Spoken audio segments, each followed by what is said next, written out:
저는 정보가 곧 합격이라고 생각해요. 기출문제 특강이나 모의고사 자료집을 주시는 것도 좋았고, 그 중에서 제일 좋았던 건 교수님의 쪽집게 정보였어요. 약간 합격을 위한 종합 패키지 선물을 받는 그런 느낌? 애들 유료 회원 꼭 추천합니다. 자, 안녕하세요. 네, 오늘 크리스마스 맞죠? 네. 자, 크리스마스 잘 보내시고 일단 오늘 주택법이랑 농지법을 좀 마무리를 하겠습니다. 자, 314페이지. 자, 3장이에요, 3장. 자, 3장에 나오는 파트가 이제 공급입니다. 공급은 두 문제라고 써놓으시면 돼요. 두 문제.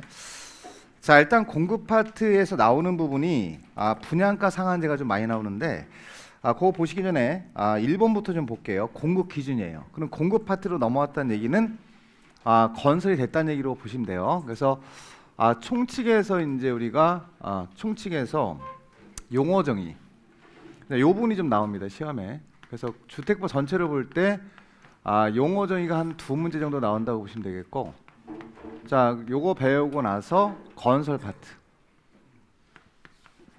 건설 파트는 두 파트예요. 사업 주체. 자, 여기서 조합을 좀 보셔야 돼요. 조합, 주택 조합. 여기서 나오고요, 100%. 그다음에 주로 나오는 게 이제 사업계획 승인이 나옵니다. 지난주에 한 거. 여기서도 두 문제가 나오죠. 사업계획 승인. 여기서 파트별로 정리하시면 돼요. 그럼 여기 용어 정의가 두 문제고 건설이 두 문제 이렇게 돼요. 그리고 나서 건설 파트가 끝난 겁니다, 지금. 건설 파트 끝나고 나서 아파트를 다 지었어요. 근데 분양을 해야 됩니다. 공급입니다. 그래서 지금 배우는 공급도 두 문제 정도 나온다고 보시면 돼요. 내용이 여기까지가 다예요. 그래서 공급이, 자, 우리가 분양가 상한제라든가 투기가지고 이게 중요하거든요. 그래서 지금 분양가 상한제는 이슈가 되기 때문에 올해는 좀 나올 수 있습니다. 분양가 상한제, 요거 하고 투기가열지구, 과열지구, 요거랑 뭘 묶으면 되냐면 전매 제한. 요 부분이에요. 요걸 말고도 있지만 일단 여기를 중심으로 보시면 돼요. 그래서 여기서 분양가 상한제에서 하나 정도 예상이 되고 투기가열지구 및 전매 제한이 한 문제 정도 예상이 됩니다. 그래서 3장에서 한 두 문제 정도 나온다 이렇게 보시면 돼요. 그래서 일단 이 공급 파트로 넘어왔다는 얘기는 건설이 끝났다라고 보시면 되고, 분양을 하는데 갑돌이가 공급받을 수 있는 지위를 갖고 있어. 증서, 예를 들면 청약통지를 갖고 있어. 근데 이거를 본인이 공급을 안 받고 투기 세력한테 넘긴다, 뭐 피 주고 뭐 얼마 판다, 그러면 투기 세력이 주택을 공급받게 됩니다. 이런 걸 막기 위해서, 금지시키기 위해서 공급에 관한 규제를 여러 가지 두고 있습니다. 그중에 이제 많이 들어보셨을 거예요. 두 개 대표적으로 분양가 상한제랑 투기가열지구는 많이 들어보셨죠. 이런 게 주택법에 나오는 거예요. 그래서 일단 요거 중심으로 좀 설명을 좀 드릴 건데, 314페이지 가면 공급 기준이라고 나옵니다. 제목이 1번에. 자, 그 밑에 내려가시면 공급 기준 1번. 자, 입주자 모집 공고 승인이에요. 제목에 밑줄 놓으시고, 자, 그럼 입주자를 모집을 한다라고 할 때 입주자 모집 공고를 먼저 하거든요. 그때 사업 주체가 자기 마음대로 입주자를 모집하지 말고 승인을 받으라는 얘기입니다. 그래서 제목이 입주자 모집 공고 승인이에요. 그러면 입주자 모집할 때 승인 받아라 이런 얘기니까 간단하게 말하면 사업 주체가 받아야 되거든요. 그럼 사업 주체가 몇 명이 있을까? 자, 여기가 두 명이 있죠. 자, 공공도 있고 누구도 있어요? 민간도 있어요. 그럼 여기서 자, 공공주택 사업자, 공공사업 주체는 믿어요, 못 믿어요? 믿으니까 자, 승인을 안 받아요. 그래서 그 옆에 밑줄 걸어주셔야 돼. 사업 주체 옆에 보시면 공공주택 사업자는 제외한다, 그다음 밑줄. 결론은 민간만 남거든요. 지금 공공 빠지니까. 그럼 민간 사업 주체는 못 믿으니까 입주자 함부로 모집하지 말고 입주자를 모집할 때는 입주자 모집 공고에 대해서 이걸 받으라는 얘기예요. 승인. 이거를 입주자 모집 공고 승인이라고 하는데, 요 승인을 누구한테 받아요? 그러면 3명. 예, 거기다 밑줄 그어놔야지. 시장 운수, 구청장한테 승인을 받아야 한다. 이렇게 이제 규정하고 있는 거를 입주자 모집 공고 승인 이렇게 부르는 겁니다. 이게. 자, 근데 여기서 이제 넘어가시면 안 되고요. 그러니까 민간만 결국은 승인을 받으라는 뜻이에요. 민간만. 공공은 다 빠지는 겁니다. 또 민간이 자, 여기서 주택을 공급하는 게 아니라, 주택이 아니라 우리가 아파트 단지 가보면 자, 주택도 있지만 상가도 있나요, 없나요? 자, 상가를 분양할 수도 있지. 공급할 수도 있지. 요걸 복리시설 이렇게 불러요. 그래서 옆에 보면은 자, 두 번째 줄에 승인 옆에 보시면 복리시설에 대해서 물어볼 수도 있습니다. 그러면 복리시설을 모집할 때는 자, 신고 동그라미 이거 승인 나오면 X 하시면 돼요. 자, 신고해야 한다라고 대답을 하시면 됩니다. 그냥 좀 완화시켜준다라고 보시면 되죠. 상가 건물 같은 거는 좀 완화시켜서 입주자 모집 공고할 때 승인, 자, 신고만 하면 된다. 이걸 승인으로 바꾸면 X야. 그럼 주택은 승인받는 거고 상가는 신고하는 거다 이렇게 보시면 돼. 그래서 복리시설이라고 따로 얘기를 안 하면 승인받는 게 맞아요. 근데 복리시설하고 찍어서 물어보면 이거는 승인 나오면 X입니다. 그래서 자, 이거 복리시설 네 글자. 자, 복리시설은 상가 건물을 분양한다는 얘기지. 요거 할 때는 여긴 주택이 주기 때문에 복리시설 같은 경우는 이렇게 대답하시면 돼요. 뭐만 하면 돼요? 신고. 이렇게 정리하시고 이 승인과 신고 대상에서 누구는 다 빠지는 거야. 공공은 다 빠지는 거야. 그 큰 프레임이 그 앞에 사업주체 중에서 이미 뺐잖아요. 공공주택 사업자는 제외한다고. 그러면 이렇게 승인을 받아야 된다.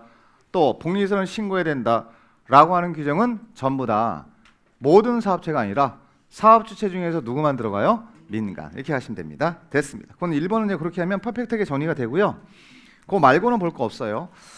자, 2번은 아예 보지 마세요. 2번은 제가 써놓긴 했지만 이거는 시험에 나올 만한 내용이 없습니다. 그러니까 버리셔도 됩니다. 버리셔도 되고 3번에 별표 하셔야지. 자, 3번이 여기서 이제 논점인데 이거예요. 제가 말씀드린 분양가 상한제. 그래서 제목이 자, 주택의 분양가격 제한이라고 써 있고 가로 읽어 보시면 분양가 상한제 적용주택 요게 이제 가능성이 높아요, 올해. 그래서 일단 분양가와 관련된 내용들이 3번, 4번, 5번이에요. 그 다 연결되어 있는 거예요. 그 중에서 자, 3번을 중심으로 보시면 되는데 일단 분양가 상한제가 적용됩니다. 라고 하면 분양가 상한제가 적용되는 주택은 뭐냐? 그럼 원래 우리가 주택이 몇 개가 있죠? 자, 주택 그러면 여러분이 기본적으로 우리가 알고 있는 걸 대답하시면 돼요. 2개. 자, 주택의 종류는 단독도 있고 공동도 있잖아요. 그거 대답하시면 됩니다. 그래서 뭐 기타 주택은 여기서 큰 의미가 없고요.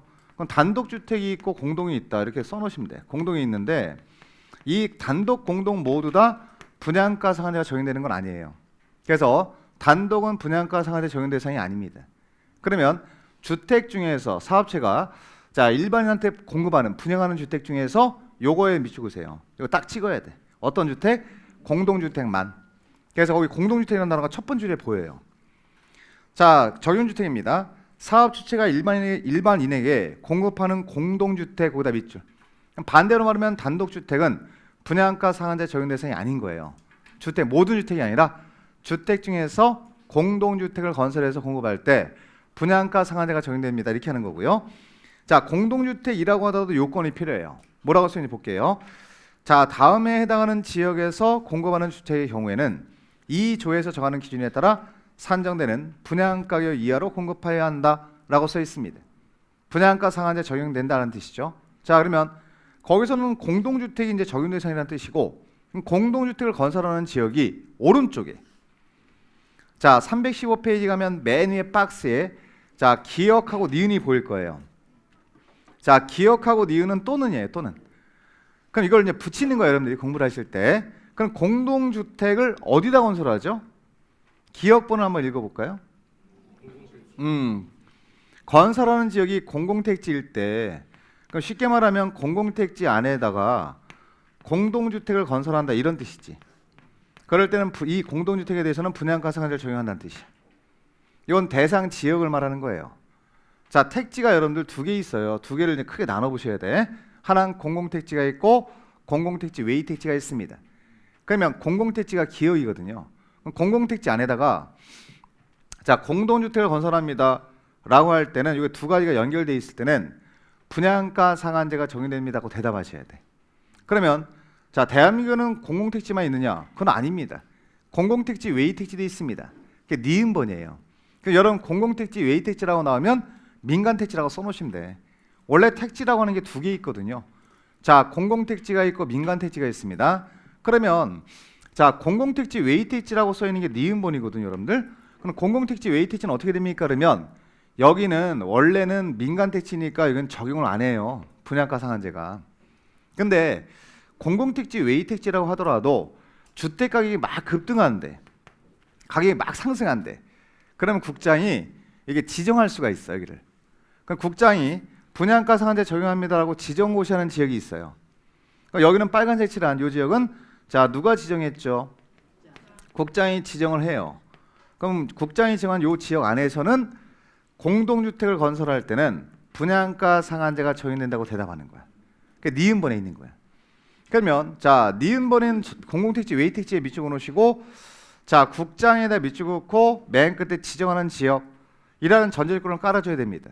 그러면 공공택지 외택지는 원칙적으로는 적용이 돼야 안 돼. 분양가 상한제가 안 되지만 누가 지정하는 지역은 국장이 지정하는 지역은 분양가 상한제가 뭐가 된다? 적용된다. 그렇지. 그렇게 하시면 돼. 두 군데 잘 나와 시험에. 이거 놓치면 안 돼. 이거 이제 바운더리를 잡아 놓으셔야 돼. 이렇게는 지문이 뜨니까 이거는 첫 번째 지문이 뜨는 게 이거예요. 정확히 아셔야 돼. 분양가 상한제 적용 대상이에요. 이게 대상. 자, 그래서 공공택지에서 건설 공급되는 공동주택. 자, 첫 번째. 두 번째 공공택지 외택지에서 건설 공급되는데 공공택지 외택지는 전제조건이 필요하죠. 누가 지정하는 지역? 누가 지정하는 지역? 국장이 지정하는 지역 안에서 공동주택을 건설할 때는 분양가 상한제가 적용됩니다. 이렇게 하는 겁니다. 두 군데를 머릿속에 잡고 연습을 좀 해놓으셔야 되고 자 동그라미 2번은 뭐냐면 지금 분양가 상한제 적용 대상을 딱 얘기를 하고 있거든요. 그럼에도 불구하고 그런 얘기예요. 2번은 분양가 상한제가 적용되는 대상 중에서 자 다음에 해당되는 경우에는 분양가 상한제를 적용하지 아니한다 이렇게 써 있어요. 자 그것도 잘 나옵니다. 1번 2번 다 하셔야 돼요. 그러면 예를 들면 보세요. 자 공공택지 안에다가 공동주택을 건설한대요. 그러면 자 이 공동주택에 대해서는 분양가 상한제가 적용됩니까? 적용되지 않습니까? 적용되죠. 근데 여기다가 도시형 생활주택을 짓는데 이게 나오는 거예요 시험에. 그러면 도시형 생활주택도 공동주택이니까 원래는 적용되는 거 맞죠? 근데 우리가 도시형 생활주택 공부할 때 어떻게 했어요? 이 도시형 생활주택은 규제를 강화한다고 배웠어요? 완화한다고 배웠어요? 완화하기 때문에 이 안에 도시형 생활주택을 건설할 때는 분양가 상한제 자체가 적용되지 않는다고 대답하셔야 돼요. 박스 안에 기역, 니은, 디귿 3개 있을 거예요. 그건 예외 조항이야. 분양가 상한제 적용 대상에서 포함되는 거예요? 제외되는 거예요? 제외. 그렇지. 그중에 기역번 잘 나와 시험에. 근데 이런 것들은 이제 우리가 용어 정의할 때 이미 했기 때문에 끌어다 쓰는 거예요. 그러니까 우리가 이제 공부를 하실 때 도시형 생활주택이 나오면 그냥 완화라고 생각하시면 돼. 규제 안 한다 이렇게 생각하시면 돼. 그럼 결론이 나올 겁니다. 따라서 분양가 상한제도 적용되지 않는다. 이게 되는 거고 니은번은 지문이 너무 길어서 잘 안 내. 참고만 하시고 디귿으로 가요. 자, 디귿은 관광특구입니다. 자, 관광특구 밑줄. 자, 관광특구는 외워야 돼 이거. 자, 관광특구 안에서 건설되는 규모를 외우셔야 돼요. 규모. 그럼 관광특구에서 몇 층짜리 자 공동주택 지을 때 분양가 상한제가 적용되지 않습니까? 그러면 자 밑줄 좀 그어보세요. 자 관광특구에서 건설 공급하는 공동주택으로서 해당 건물의 층수가 자 밑줄 자 층수가 50층 이상이거나 또는입니다.